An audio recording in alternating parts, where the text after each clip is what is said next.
ఈ రోజుల్లో ఆనందం, దుఃఖం, విజయాల లేమి, ఉద్యోగం రావడం, ఉద్యోగం పోవడం, ప్రమోషన్, పెళ్లి, విడాకులు, పుట్టినరోజు, డిసెంబర్ 31 వేడుకలు ఇలా ఏ సందర్భాన్నైనా మద్యం పార్టీతో సెలబ్రేట్ చేయడం యువతలో సాధారణంగా మారింది.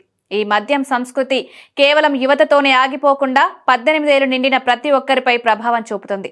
సందర్భం ఏదైనా పార్టీ అంటే ముందుగా మందు తప్పనిసరి అయిపోయింది. వారు తమ ఆర్థిక స్థాయికి తగ్గట్టుగా ఇలా మద్యం పార్టీలు నిర్వహిస్తున్నారు.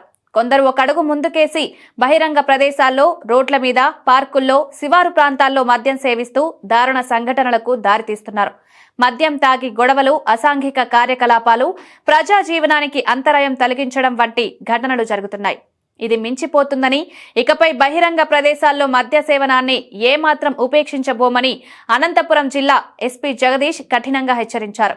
బహిరంగ ప్రదేశాల్లో మద్యం సేవించడం చట్టరీత్యా నేరమని, ప్రజల జీవనానికి ఆటంకం కలిగించే వ్యక్తులపై చట్టపరమైన చర్యలు తీసుకోవాలని సూచించారు.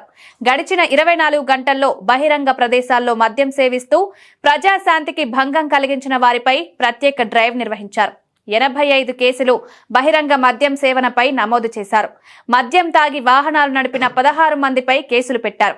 రోడ్డు భద్రతా ఉల్లంఘనలపై 584 కేసులు నమోదు చేసి 1,29,650 రూపాయల ఫైన్ వేశారు. ప్రత్యేక భద్రతా చర్యలు, ఆర్టీసీ బస్టాండ్లు, రైల్వే స్టేషన్లు అనుమానాస్పదంగా సంచరిస్తున్న 98 మందిని తనిఖీ చేశారు. వారిలో 4గురిని స్టేషన్ కు తరలించారు. రాత్రి వేళల్లో ఏటీఎం కేంద్రాల భద్రత కోసం 154 ఏటీఎంలను తనిఖీ చేశారు.